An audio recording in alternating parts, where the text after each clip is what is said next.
마태복음 13장 오늘은 좋은 진주를 구하는 상인입니다. 45절 46절 마태복음 13장 45절 46절입니다.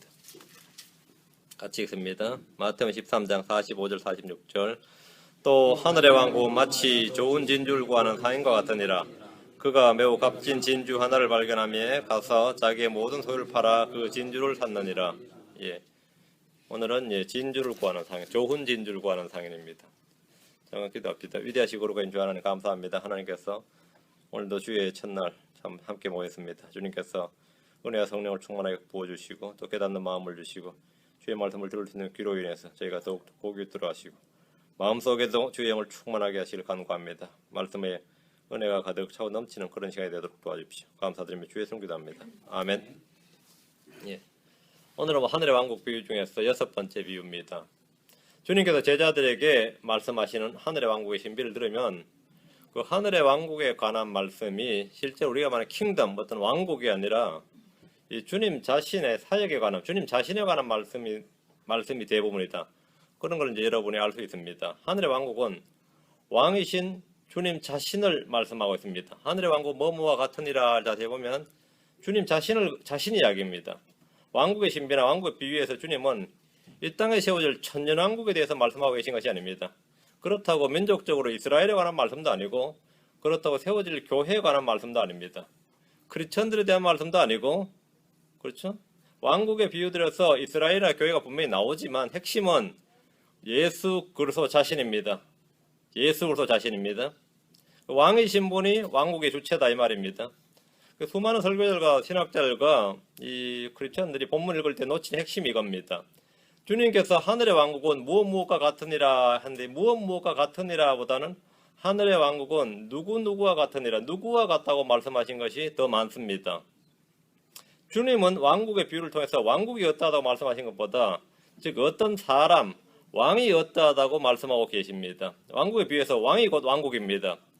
이 프랑스의 루이 16세가 짐이 곧 국가다 왕이 자신이 짐이 곧 국가다라고 했는데 이는 절대 왕정에서는 지극히 당연한 말입니다. 이상한 말이 아니고 당연한 말입니다. 왕조국가의 핵심은 왕입니다. 간단한 예로 사울이 왕이 되면 사울의 왕국이 되는 겁니다. 그때도 이스라엘 왕국이 아니라 사울의 왕국이에요. 다윗이 왕이 되면 다윗의 왕국, 다윗의 왕자입니다. 여로보암이 왕이 되면 여로보암의 왕국이 됩니다. 어느 나라 어느 민족도 마찬가지입니다. 주님께서 어떤 사람을 왕으로 삼으시면 그거를 그냥 단지 왕의 타이틀 지위만 준 것이 아니라 왕국을 준 겁니다. 내가 너를 왕으로 삼아 이 말은 뭐죠? 왕국을 준 거예요. 이 왕국은 너의 왕국이다 이 말이지부터는.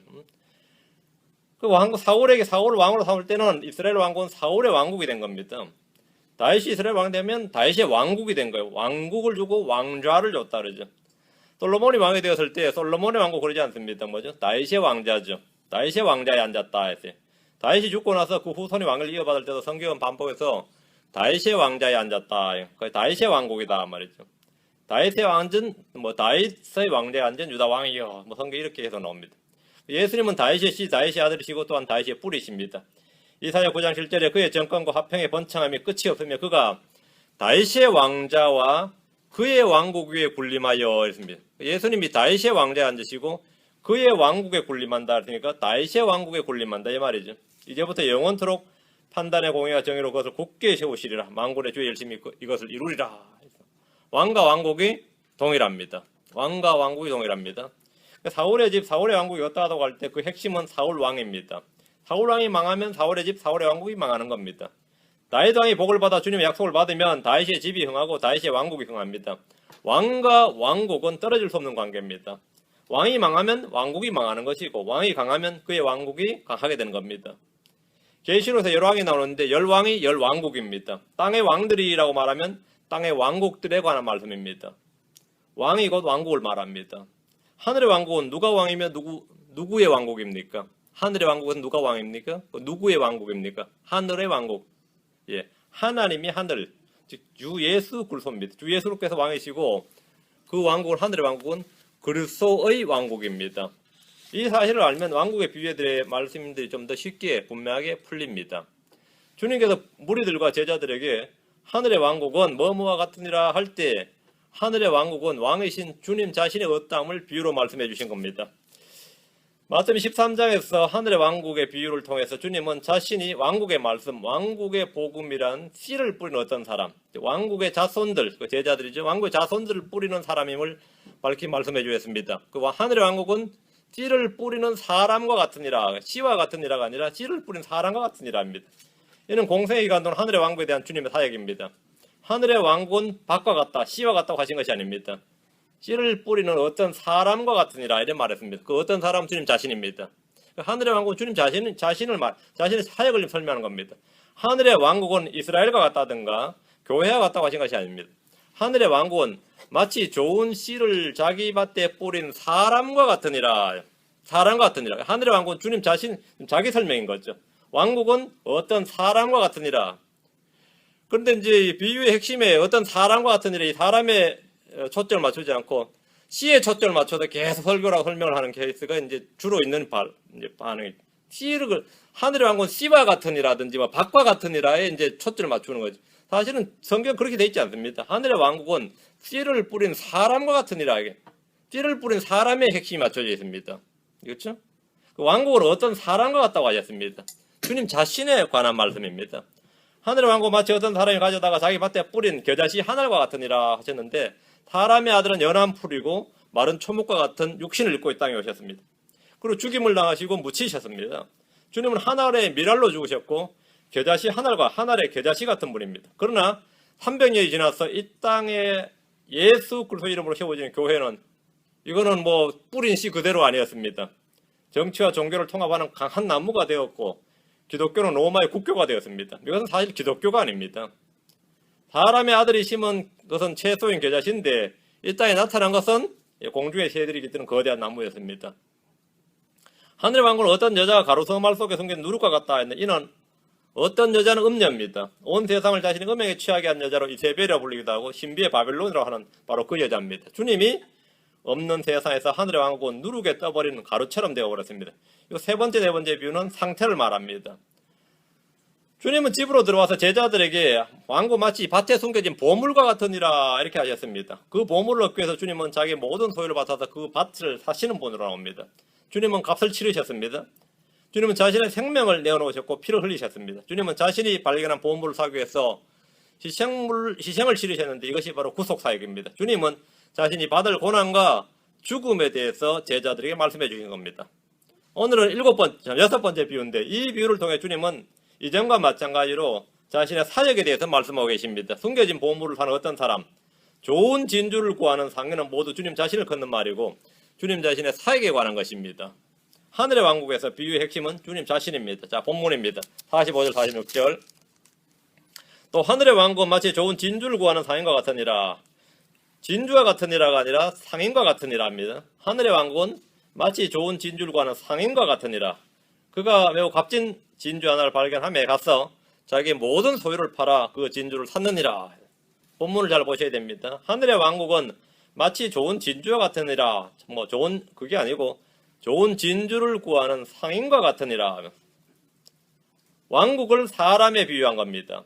하늘의 왕국이 좋은 진주를 구하는 상인이라고 하셨습니다. 왕국 비유의 핵심은 언제나 어떤 사람, 즉 사람의 아들이신 예수 그리스도이십니다. 누룩의 비유를 제외하고 모두 다 주님 자신에 관한 말씀입니다. 주님 자신, 자기 사역에 관한 겁니다. 많은 크리스천들이 하늘의 왕국은 좋은 진주와 같다 이렇게 읽거나 그렇게 해석하는 걸 좋아합니다. 어떤 좋은 해석이나 그럴듯한 해석도 본문을 앞설 수는 없습니다. 여섯 번째 비유는 좋은 진주의 비유가 아니라 진주를 구하는 상인의 비유입니다. 본문에서 가장 널리 알려지고 자주 설교되는 내용은 이런 겁니다. 사람들은 복음을 구하고 찾는다. 크리스천들은 예수님을 구하고 찾는다. 결국 구하고 찾으면 그리스도를 만나게 되고 그리스도를 만난 사람은 그때부터 전적으로 주님을 따르고 자기의 모든 걸 포기하고 그분을 따라야 한다는 겁니다. 그리고 이 받은 구원을 감격해서 이 구원을 유지하기 위해서는 또 자기 집과 재산과 부모 형제 다 버리고 자기 생명마저 미워해야 그렇지 않으면 구원을 얻을 수 없다. 이게 아주 보편적으로 널리 알려진 그 설교입니다. 그러면서 거기서 멈추지 않습니다. 누가복음 14장 26절 이런 말씀 인용하죠.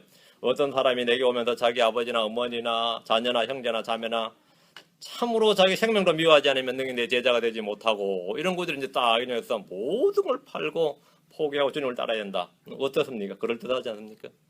그럴듯하죠. 이런 말씀에 속는 이들이 부지기수입니다.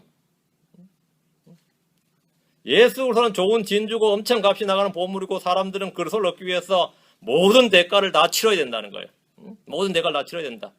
이런 말을 하면서도 설명하신지 성경 한 구절 인용하죠. 빌립보서 3장 7절 9절 하면서, 그러나 무엇이든지 내게 이득이 된 것을 곧 그것들을 내가 그리스도를 위하여 손실로 여겼으며, 참으로 확실히 모든 것을 손실로 여기면 그리스도 예수 내 줄 아는 지식이 뛰어나기 때문이라. 이게 바로 보물이다 이거. 내가 그분을 위하여 모든 것에 손실을 입고 그것들을 단지 배설물로 여기면 내가 그리스도를 얻고, 율법에서 난 내 자신의 의가 아니라 그리스도의 믿음을 통한 의고, 믿음으로 말미암는 하나님께 난 의를 소유한 채 그분한테 발견되려 함이니라. 그럼 말씀이 촥 맞아 들어가잖아요. 바울은 그리스도를 얻기 위해서 모든 걸 손실로 여기고 다 배설물로 여겼다. 여러분도 그렇게 얘기해야 된다. 이게 바로 이 비유의 핵심이다. 우리는 좋은 진주 하나를 얻기 위해서, 이 그리스도를 사기 위해서, 진리를 얻기 위해서 다 팔고 자기 재산이나 가족들을 물러리고 자기 자신의 생명까지도 다 값을 치러야 한다. 이런 게 바로 이 비유의 핵심이다. 이 성경을 인용한다 해서 그게 진리가 아닙니다. 성경을 인용한다고 해서 그게 진리가 아니에요. 제가 방금 말씀드린 이런 해석은 대부분의 교회에서 널리 해석되는, 널리 선포되는 그런 이 설교 주제입니다. 설교 내용입니다. 저도 이런 설교를 많이 들었습니다. 그러나 이런 말도 안 되는 터무니없는 해석이고, 사실은 사적 해석이고 성경 왜곡입니다. 죄인들이 주 하나를 구하고 부지런히 찾는 것이 아니라 주님께서 죄인들을 찾고 또 찾으십니다. 주님은 이스라엘에게 부지런히 주를 구하고 찾으라고 명령하셨지만 그들은 말씀에 귀를 기울이지 않았습니다. 이방인들은 주를 찾는 일에 아주 전혀 무관심합니다. 성경은 주님께서 혼들을 찾고 또 찾으시는 분이라고 말씀하셨습니다. 누가복음 19장 10절에 사람의 아들은 잃어버린 것들을 찾아 구원하러 왔느니라 하시니라.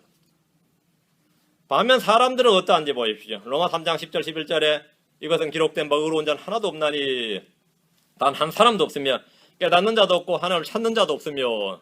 사람은 하나님을 찾는 자가 없다. 성경 이 땅에 의로운 자가 없고 깨닫는 자도 없고 하나님을 찾는 자도 없다고 그랬습니다.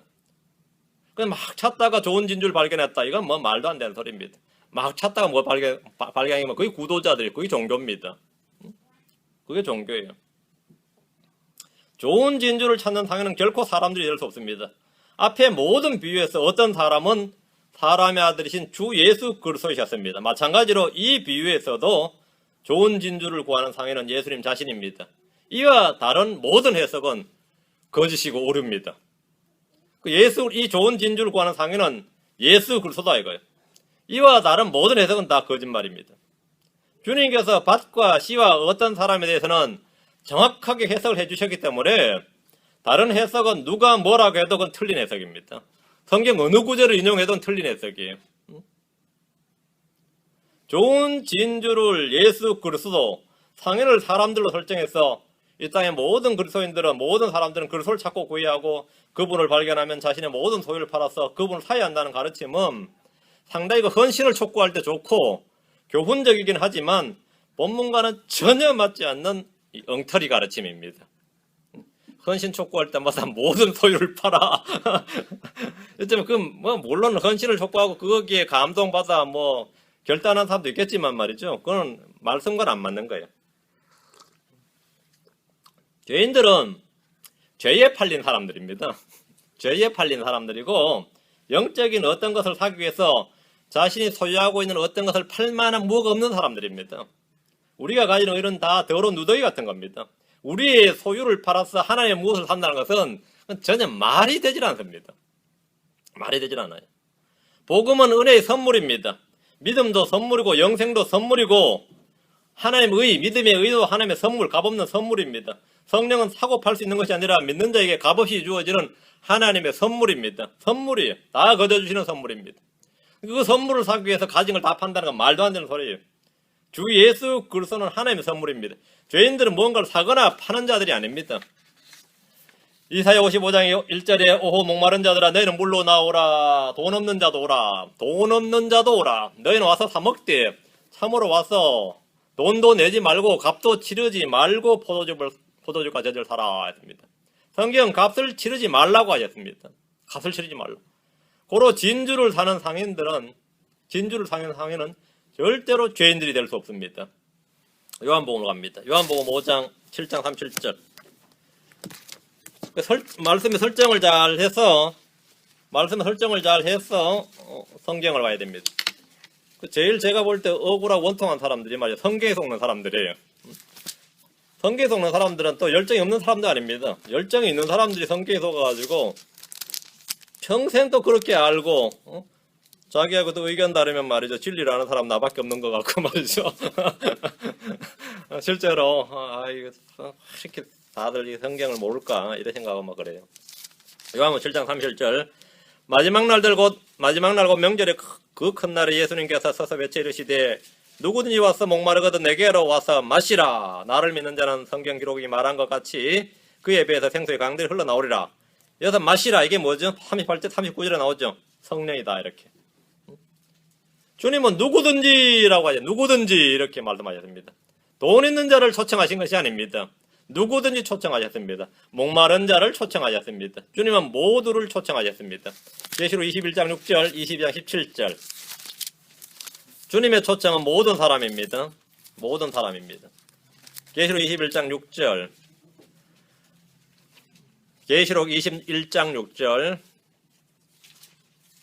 또 내게 이르시되 다 이루어졌도다. 난 알파 오메가요 시작과 끝이라. 내가 목마른 자에게 생명수의 샘에서 값없이 주리라. 내가 목마른 자에게 생명수에서 값없이 주리라. 목마른 자에게 누구에게 주는 목마른 자에게. 22장 17절 뒤로 갑니다. 성령과 진부가 말씀하시기를 오라 하시는도다. 듣는 자도 오라 할 것이요 목마른 자도 올 것이요 또 누구든지 원하는 자는 값없이 생명수를 취하라. 여러분 누구든지 뭐한 자? 원하는 자는입니다. 누구든지 원하는 자는 이제 원하기만 하면 됩니다. 이 한마디는 뭐 예정론이 선택설이 있는 거 다 한 방에 다 끝장내는 말입니다. 누구든지 원하는 자는 자신의 의지가 제일 중요하고 자신의 소원이 제일 중요합니다. 누구든지 원하는 자는 듣는 자는 원하는 자는입니다. 비유를 풀 때 우리는 성경의 분명한 진리들을 가지고 비유를 풀어야 됩니다. 성경의 분명한 진리들을 가지고. 다시 마태복음입니다. 본문 45절 46절. 또 하늘의 왕국은 마치 좋은 진주를 구하는 상인과 같으니라. 그가 매우 값진 진주 하나를 발견하매 가서 자기의 모든 소유를 팔아 그 진주를 샀느니라. 하늘의 왕국은 좋은 진주를 구하는 상인과 같다. 진주를 구하는 상인. 주님 자신을 지금 말씀하신 겁니다. 주님 자신이 바로 진주를 구하는 상인과 같다 이 말입니다. 앞선 비유에서 마찬가지로 사람은 사람의 아들이신 예수 그리스도이십니다. 밭에 좋은 씨를 뿌린 사람도 주님 자신이고 밭에 숨겨진 보물을 찾는 이도 주님 자신이고 진주를 구하는 분도 주님 자신입니다. 주님은 밭에 숨겨진 보물을 얻기 위해서 밭을 사셨습니다. 주님은 좋은 진주, 매우 값진 진주 하나를 사기 위해서 모든 소유를 팔았습니다. 상인은 좋은 진주를 구합니다. 앞선 비유에서는 밭에 숨겨진 보물을 발견했습니다. 숨겨진 보물을 found, 발견했고 지금 여기는 seeking, 구한다. 보물선 진주를 구하고 찾고 있는 중이다. 구하고 있다는 겁니다. 그냥 우연히 발견하거나 그게 아니라 지금 찾고 있어요. 왕이신 분께서 좋은 진주를 구하고 있다. 구하고 있다는 점을 좀 아십시오. 하늘의 왕국을 세우시고 그 왕자에 앉으시는 분께서 밭에 숨겨진 보물인 이스라엘을 찾으셨고 제일 좋은 진주인 교회를 구하고 계십니다. 구하셨습니다. 좋은 진주는 이스라엘 백성이 아닙니다. 주님께서 말씀하신 좋은 진주, 값비싼 진주 하나는 교회입니다. 주님은 좋은 진주를 구하고 찾았습니다. 그로 마침내 찾던 진주를 발견했습니다. 주님이 찾는 좋은 진주는 매우 값진 진주였다. Great price, 엄청난 값을 나가는 진주였어요. 여기서 어떤 신학자나 주석가들, 설교자들이 교회를 좋은 진주, 값진 진주라는 것은 문제가 없지만 아직 구원받기 전에 어떤 죄인들을 좋은 진주, 매우 값진 진주 하나라고 하는 것은 말이 좀 안 되지 않느냐. 이미 구원받은 교회를 값진 진주라는 것은 오케이. 근데 교회가 아직 구원받기 전에 죄인들을 주님께서 좋은 진주라고 그랬다, 값진 진주라고 그랬다 그러면 이거는 좀 말이 안 되지 않느냐. 이래가지고 상당히 헷갈리는 도다. 그래서 뻘전 목사님 설교에서 보면 이 부분 나도 헷갈린다. 이런 게 있어요. 죄인들은 아무 쓸모가 없고 무가치한 존재인데 그런 죄인들을 좋은 진주, 매우 값진 진주라고 표현하기에는 이 마음이 찜찜하다 이거예요. 해석하는데 찜찜하다는 겁니다. 죄인들의 혼의 가치가 어느 정도인가 이거죠. 죄인들의 혼의 가치는 어느 정도냐? 만물보다 귀한 것, 천한 만물보다 귀한 겁니다. 천한 만물보다 귀한. 사람들은 쓸모없는 인간이고 하나님 보실 때는 값을 치러야 되는데 그 값이 주님이 덤택이 쓰신 게 아닙니다. 응? 이 싸구려를 자기 피값 주고 산 게 아니다 이 말입니다. 그에 합당한 가격을 치른 거지. 주님이 피 흘려 죽고 나서 보니까 내가 완전히 덤을 썼구나. 사실은 이거 한 푼은 1달러도 안 되는 걸 내가 만불 주고 산 꼴이다. 그게 아니에요. 만불 가치를 만불 지불한 겁니다. 죄인들의 혼을 구속하는데 죄인들의 혼을 구속하는데 그 가격이 어느 정도고 산정을 했을 때 그 합당한 가격이 뭐냐면 주님 자신의 피를 흘려야 되는 가격이었어요. 죄인들 사는데 이미 샀을 때는 이거는 값을 치는 게 아니라 이미 치른 상태고 사기 위해서 치러야 되는 가격이 자신의 피값이 자신의 피를 다 쏟으셔야 되는 가격이었다 이거예요. 여러분이 상당히 쓸모가 없는 존재지만 가격은 많이 나간단 말이지. 이게 그 문제야. 한짝도 쓸모없는 인간들이 돈값만 나가는 거야. 이게 지금 주님의 사실은 딜레마지. 그래서 사자니 피를 다 쏟아야 될 판국이단 말이죠. 그 주님이 이거를 사셨다 이거예요. 마태복음 16장 26절입니다. 네. 여러분이 어떤 이 오이스터라 그러는데 굴이라 그러죠. 굴을 하나 사는데 뭐 심야에서 바다 갯벌에 주 올린 굴이 형편없죠. 근데 그것을 예를 들어 내가 만불 주고 사겠다 그러면 미친놈인데 그 안에 큰 진주 하나가 들어있었다 그러면 보는 안목이 대단하시네요. 이거예요. 주님이 지금 그 꼴이거든요. 마태복음 16장 26절입니다. 그분께서 응답하여 이르시되 자녀들의 빵을 집어 마태복음 16장인데 25장 편 16장 26절. 예. 사람이 만일 온 세상을 얻고도 자기 혼을 잃으면 그에게 무슨 유익이 있느냐? 혹은 사람이 무엇을 주어 혼을 대신하게 하겠느냐? 혼을 대신할 수 있는 건 없다 이게. 온 세상을 얻고도 혼을 잃으면 아무 소용이 없다. 혼의 가치는 온 세상보다 큰 겁니다. 우리 주님은 사람의 혼은 세상의 모든 것과도 바꿀 수 없는 것이라고 하셨습니다. 주님은 사람들의 생명과 혼을 존귀하게 보십니다. 충분한 값을 치르고 살만한 가치가 있는 것이다. 은과 금과 같이 썩어질 어떤 것으로 구속할 수 없는 것. 어떤 은과 금으로 가격을 치를 수 있는 것이 아니다. 이걸 분명하게 말씀하셨습니다. 어떤 사람의 혼도 마찬가지입니다. 근데 사람들은 사람을 그렇게 가치를 매겨서 니한테 돈 얼마 쓴지 아냐 그래요. 니한테 쓴 돈이 얼마인지 아냐 이거. 사람들은 그것을 쓸모없다 무가치하다고 말할지 몰라도 주님은 그것의 가치를 좋은 진주, 값진 진주 하나라고 하셨습니다. 사람의 혼이 바로 진주입니다. 주님의 생각과 사람들의 생각은 다릅니다. 주님이 보시는 것과 사람들이 보시는 가치 기준이 전혀 다릅니다. 전혀 다릅니다. 사람들은 이 세상 사람들은 사람을 볼 때 이제 쓸모 있는 인간, 쓸모없는 인간, 유익하지 않았냐, 내게 득이 되느냐 안 되느냐라고 가치 판단을 다 해버립니다. 한쪽도 쓸모없는 인간이다. 그러니까 주님은 사람의 외모를 존중하지 않으시고 전혀 외모를 취하지 않으십니다. 전혀. 예. 잠언 8장 31절. 잠언 8장 31절. 아주 중요한 말씀입니다. 잠언 8장 31절. 그분의 땅의 거할 만한 곳에서 기뻐하였고 내 기쁨들이 잘 보세요. 내 기쁨들이 사람들의 아들들과 함께하였노라. 사람들의 아들들과 함께 내 기쁨이 사람들의 아들들과 함께하였노라. 주님은 구속받은 사람들 향해서 내가 너희들 주워왔다든지 너희는 한 푼의 가치도 없는 자들이다 뭐 그냥 가져왔다 이게 아니라 값진 진주 하나를 사듯이 모든 소유를 팔아서 사왔다 이렇게 말씀하죠. 그리고 사람들을 주님은 기뻐하신다. 사람들이 기뻐하신다. 주님은 값진 진주 하나를 사기 위해서 자신의 모든 소유를 팔았습니다. 주님은 값을 치르셨는데 자신의 생명을 내어놓으셨습니다. 피를 쏟으셨습니다. 이게 바로 혼의 가치입니다. 고린도전서 6장 20절, 7장 23절 두 구절입니다. 혼의 가치입니다. 거기에는 유대인이나 그리스인이었고 아니네. 고린도전서 6장에 주께서 값을 치르고 너희를 사셨느니라. 그런즉 하나님의 것인 너희 몸과 너희 영으로 하나님께 영광을 돌리라. 하나님의 것인 너희 몸과 너희 영으로 영광을 돌리라. 주님은 성도들을 위해서 값을 치르셨는데 샀다예요. 7장 3절 주께서 값을 치르고 너희를 사셨으니 너희는 사람들의 종이 되지 말라. 교회는 주님께서 자신의 피로 사신 것입니다. 주님은 좋은 진주를 구하셨습니다. 밭에 보물을 발견한 것과 달리 구하고 찾으셨던 겁니다. 이스라엘은 땅에서 택함받은 주님의 백성입니다. earthly people, earthly chosen people. 교회는 하늘에서 택함받은 주님의 백성입니다. heavenly chosen people입니다. 사도행전 15장 14절 17절 사도행전 15장 14절 17절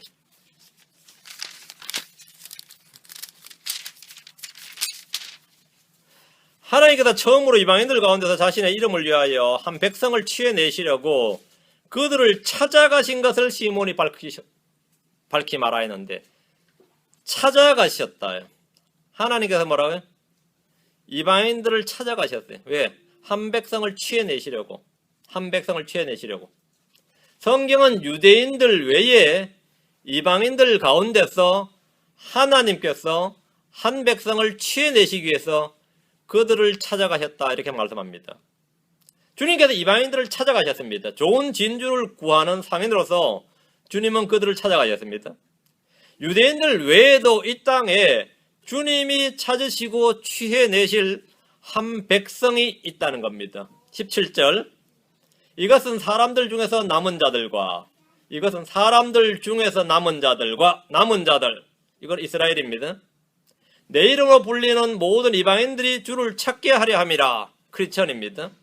이 모든 일을 행하는 주가 말하노라 하셨은즉 남은 자들은 이스라엘로서 이들은 밭에 숨겨진 보물로 비유되었습니다. 지난 시간에 했죠?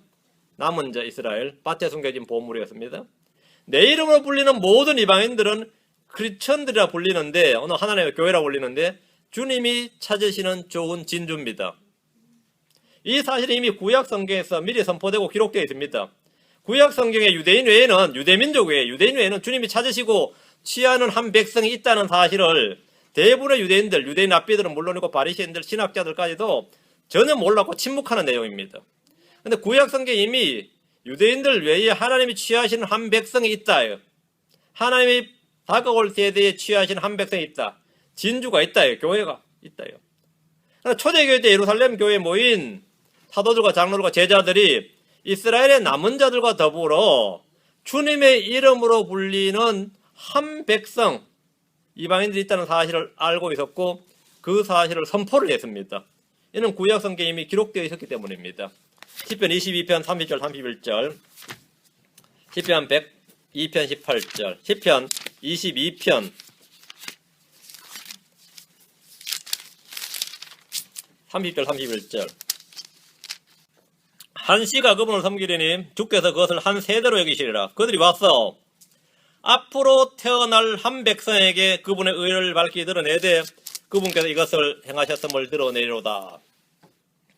앞으로 태어날 한 백성에게 앞으로 태어날 한 백성 여기도 언더라인 하시고 밑줄 치시고 이 말씀은 거듭남에 관한 진리입니다. 거듭남에 관한 진리를 선포하신 것으로 사람들은 반드시 다시 태어나야 한다는 우리 주님의 말씀을 잘 드러내고 있습니다.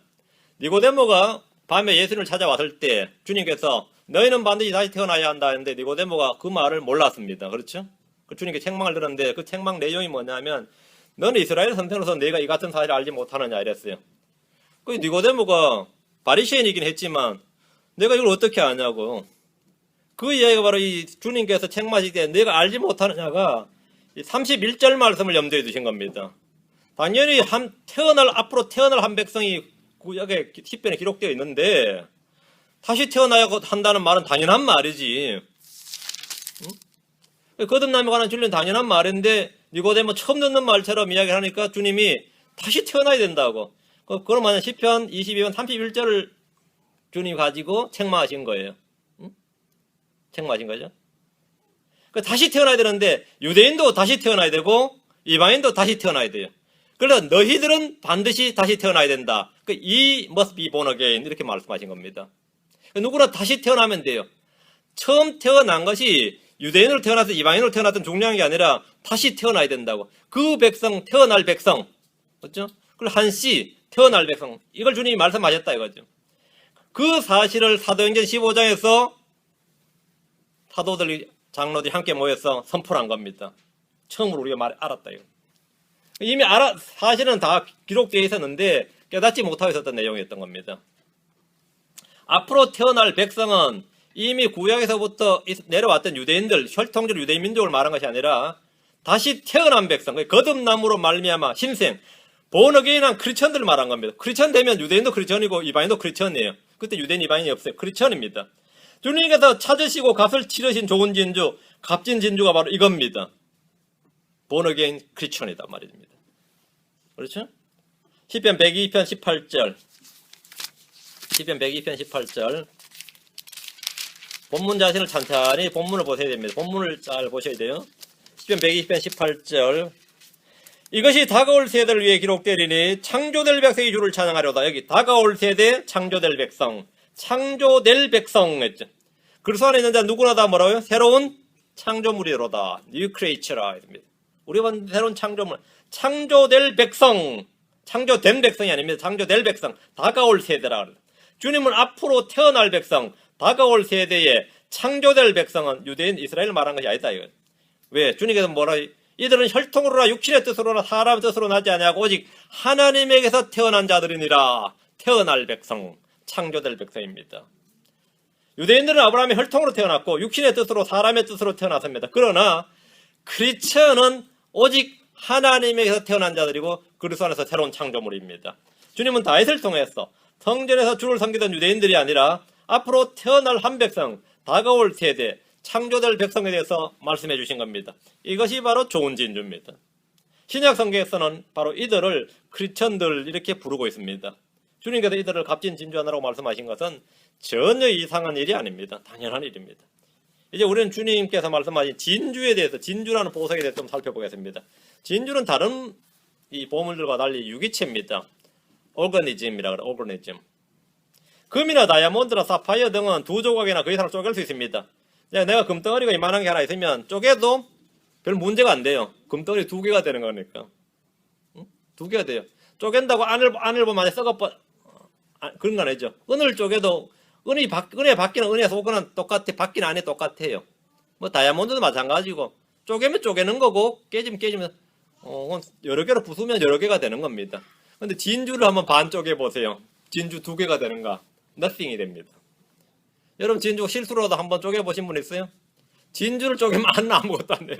진주는 쪼개지는 순간 그건 nothing이에요. 작은 두 개의 진주가 되는 게 아닙니다. 진주 두 개 되냐요? 뭐 쪼개진 진주네 뭐 이게 아닙니다. 그건 그냥 아무리 큰 진주라도 쪼개지는 순간 그거는 뭡니까? 그건 nothing이에요. 그건 아무 짝도 쓸모가 없습니다. 아무 짝도 쓸모가 없어요. 그럼 진주는 쪼개지면 쪼개서 다듬네, 세공하면 되겠네가 아니라 그건 진주를 파괴해버렸다, 디스트로이 했다 그럽니다. 진주 쪼개지는 순간 그 자체가 파괴된 겁니다. 아무것도 아닙니다. 그냥 파괴된 진주가 되고 부서진 진주가 되고 너싱이 돼버립니다. 주님은 한 개의 진주를 발견하셨습니다. 주님의 교회는 한 몸이고 한 개의 유기체입니다. 둘로 쪼개질 수가 없습니다. 둘로 쪼개질 수가 없어요. 갈라디아 3장 28절에 거기에는 유대인이나 그리스인이 없고 매인자나 자유로운 자가 없으며 남자나 여자가 없나니 너희는 다 그리스도 예수님 안에서 하나이니라. 한 진주입니다. 교회를 진주로 비유하는 것은 진주가 단일한 유기체이기 때문입니다. 모든 성도는 단일한 오거니즘입니다. 유기체입니다. 진주는 살아있는 생명체에서 생산되는 보물입니다. 살아있는 생명체에서 생산되는 보물이 또 하나 있는데 그게 뭐지? 보물은 아닌 것 같은데 보물로 여겨지는 게 살이지. 근데 그게 보물 맞아요? 근데 난 살아있는 생명체는 아니고 죽은 생명체에서 나오지. 응? 죽은 시체에서 나오니까 뭐 살아있는 생명체 나온 것도 아니죠. 근데 그걸 그렇게 귀하게 여겨대요. 응? 살이다.